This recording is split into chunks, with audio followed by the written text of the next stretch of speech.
सुप्रभातम बच्चों, कैसे हो आप सब। मैं उम्मीद करती हूँ आप सब बहुत अच्छे होंगे।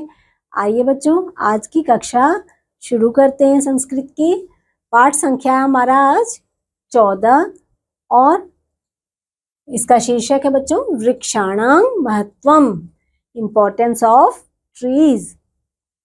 प्रस्तुत पाठ में पेड़ों को हमारे जीवन का मुख्य आधार बताया गया है। आइए हम शुरू करते हैं बच्चों। वृक्षाः अस्माकं जीवनस्य आधाराः सन्ति। एते वृक्षाः पर्यावरणस्य संशोधने संतुलने च परम सहायकाः। एते जीवना बहु कुर्वन्ति यथा वृक्षाः जीवेभ्यः शुद्धवायुं भोजनम् औषधं छायां किंच आश्रयामपि यच्छन्ति। वृक्षाः पत्राणां पुष्पाणां औषधीनां च आगाराः सन्ति। वृक्षेषु अन्यतमः अश्वत्थनामनः वृक्षः दिवानक्तम् ओषजनं त्यजति। एतस्य त्वक् औषधिरूपेण प्रयुज्यते। कः न जानाति बोधिसत्वः अस्य अधः ध्यानेन वृद्धोऽभवत्। अनेन एषः वृक्षः बोधिवृक्षः अपि कथ्यते। तुलसी नाम्नः पादपस्य महिमा सर्वत्र वर्तते। अस्माकं देशे प्रति गृहे तुलसी पादपः आरोप्यते। अस्मिन् ज्वरनाशिका रक्तशोधिका च क्षमता उपलभ्यते। वैज्ञानिकाः वदन्ति यत् एषः तु पर्यावरणस्य मालिन्यमपि निवारयति। वर्तमाने ताजमहल भवनस्य सौन्दर्यस्य संरक्षणाय तं परितः सहस्रशः तुलसी पादपाः आरोप्यन्ते, येन हानिकारक अनिलानां प्रभावः न्यूनी भवेत्। एतत् तु प्रमाण सिद्धम् अस्ति। यः वृक्षः 12 मास पर्यन्तं फलानि प्रदाय उपकरोति सोऽस्ति कदली वृक्षः। अस्य फलानि पक्वानि अपक्वानि वा जनाः खादन्ति। एतानि ग्लूकोस् युक्तानि झटिति शक्तिपुष्टिदायकानि च सन्ति। अस्य अपक्वैः फलैः विविधाः भोज्यपदार्थाः अपि निर्मीयन्ते। बिल्ववृक्षः तु चिकित्साशास्त्रे अति उपयोगी अस्ति। अस्य बीज पत्र फलानि उदर रोगान् मधुमेह रोगान् च दूरीकर्तुं शक्नुवन्ति। आमलक वृक्षः तु अमृत वृक्षः एव, यतोहि अस्य फलसेवनेन आयुः नेत्रज्योतिश्च वर्धते। एतस्मात् विटामिन सी प्रचुरतया प्राप्यते। अस्य फलानि खादित्वा वयं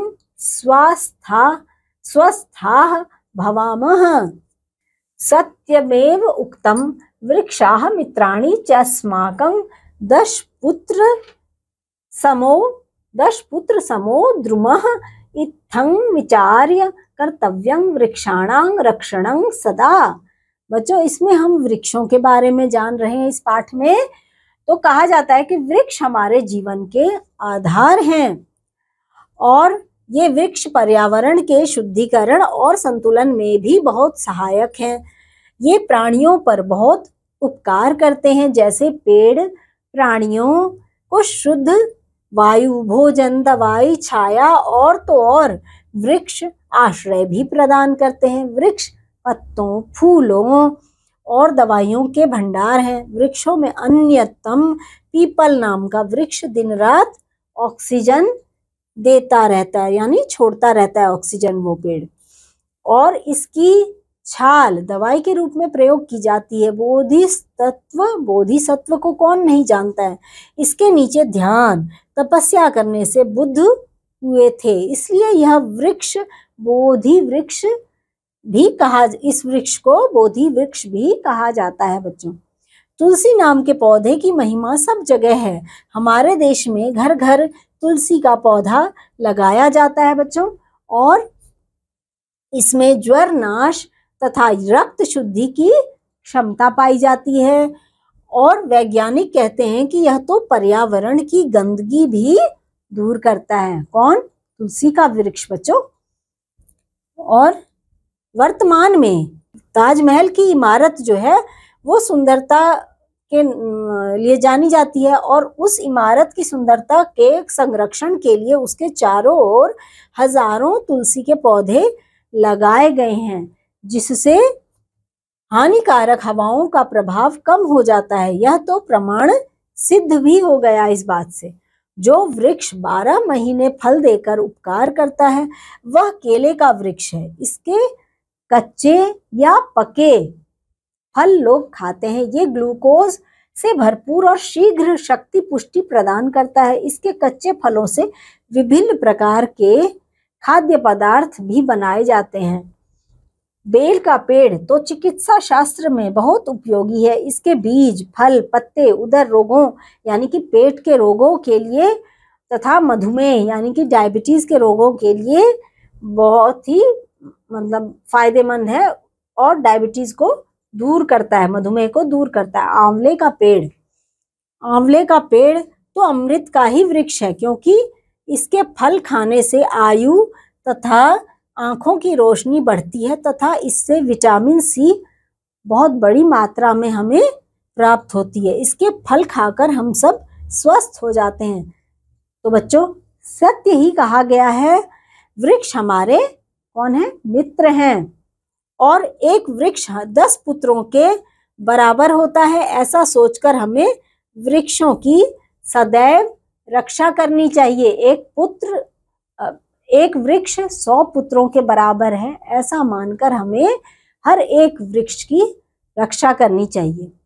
बच्चों, आपने इसमें पेड़ पौधों के बारे में जाना, वृक्षों के बारे में जाना इस पाठ में, और मैं उम्मीद करती हूँ कि आप भी अपने चारों ओर जितने भी वृक्ष देखोगे उन सब के बारे में जानोगे और उनके संरक्षण में अपना योगदान भी जरूर दोगे। बच्चों, मैं मिलती हूँ एक बार फिर आपसे अगले पाठ में। तब तक के लिए बाय बाय।